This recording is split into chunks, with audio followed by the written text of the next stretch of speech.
So, have you ever felt this weird paradox? You work incredibly hard, you're climbing the ladder of success, but then you get to the top and the view just isn't what you expected. Well, in this explainer, we're going to dig into why that happens and how a blueprint that's over 2,000 years old might just hold the key to a much more fulfilling life. I mean, this question really hits home for a lot of people, right? You land the promotion, you crush the sales target, you cross that finish line, and for a second, it feels amazing. But then, almost right away, that feeling just vanishes, and you're already hunting for the next prize. It's this relentless treadmill that can leave you wondering, am I even running in the right direction? And this really gets to the heart of the problem. So many of us have been taught to measure our lives with a kind of internal scorecard.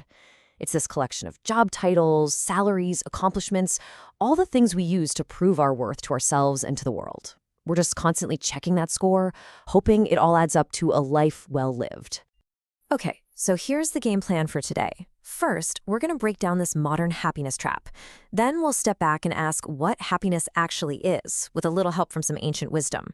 From there, we'll look at a practical blueprint for virtue, see how it fits into our lives today, and finally explore a whole new way to light the path forward. The economist Joseph Schumpeter just completely hit the nail on the head with this one. The money, the status, the power, they're not just rewards. For so many of us, they're points on the board. They're a real, tangible index of success that proves we're winning. The biggest problem, though, this is a game that never, ever ends. And, well, this is where our obsession with scorekeeping can get a little dark. According to one study, working all the time isn't always about ambition. Sometimes it's actually a way to self-medicate, a strategy to run away from feelings like anxiety and depression. We just bury ourselves in that scorecard so we don't have to look at what's really going on inside. So if chasing points on a scorecard is a trap, maybe the problem isn't how hard we're working. Maybe the problem is the goal itself. And that forces us to ask a really big question. What is happiness, really? Seriously, what if this whole idea we have of happiness, that it's some destination you arrive at through achievement, is just wrong? The good news is we are not the first people to wrestle with this. The ancient Greek philosophers pretty much dedicated their lives to this exact question, and their answer completely changes the game. It's pronounced eudaimonia. Now, Aristotle used this word, but he didn't mean that temporary feeling of pleasure you get from a good meal. He meant something much deeper, human flourishing. And here is the absolute key. It is not something you get. It is something you do. It's the activity of living a good and virtuous life.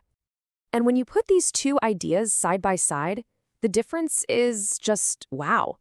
Our modern idea of happiness, it's all external. It depends on getting things. Aristotle's idea, it's internal. It depends on your actions and your character. One is a destination you're trying to reach. The other is the way you travel. One is measured by a scorecard. The other is measured by the person you're becoming. Now, flourishing through virtuous activities sounds amazing, I get it, but it's also a little vague. Like, how do you actually do that? Well, that brings us to part 3, a blueprint for virtue, and this is where it gets really practical. I mean, Aristotle makes it super clear right here in his own words. Happiness is an action verb. It's the sum of all your choices, your habits, your conduct. You don't just find happiness, you live it. You build it, moment by moment, with your actions in the world. So how do you act virtuously? Well, this is where Aristotle's genius really shines. He said virtue isn't about being perfect. It's about finding what he called a golden mean. He argued that every virtue is just the perfect balance point between two vices, one where you don't do enough and one where you do way too much. And finding that balance isn't something you're born with. It's a skill you have to practice, kind of like learning to play the guitar. Let's just take courage as an example, right? Courage isn't having zero fear. That's actually rashness, which is a vice of excess. And it's not being paralyzed by fear. That's cowardice, a vice of deficiency. Courage is the mean. It's feeling the right amount of fear for the situation and still acting the right way. And the same logic applies to all sorts of other virtues, like generosity, which is that sweet spot between being stingy and just being wasteful. Okay, so this framework is pretty elegant, but does a philosophy from 2,000 years ago really apply to our lives today? With our smartphones and remote work and everything else? Well, the answer is a huge yes, which brings us to part 4.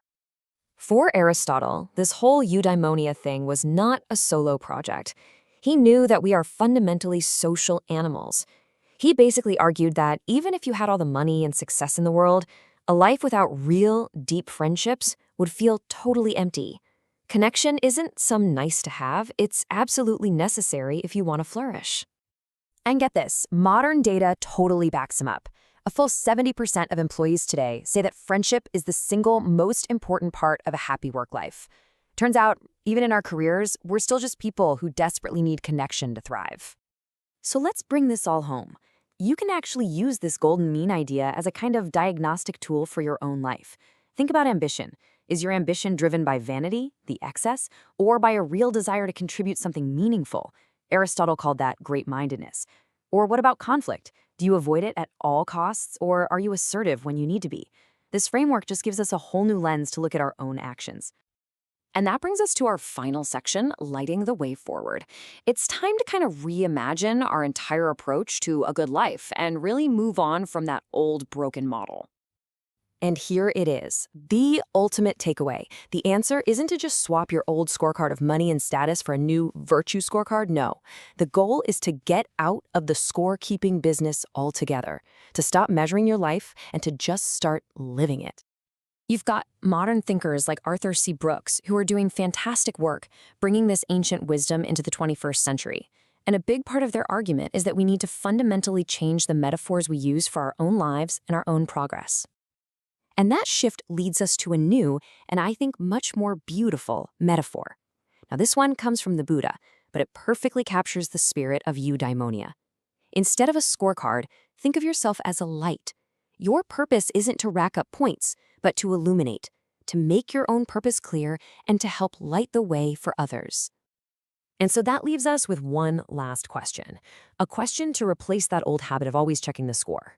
What if, at the end of each day, instead of asking, how did I do or how did I score, you asked yourself, what light did I shine today?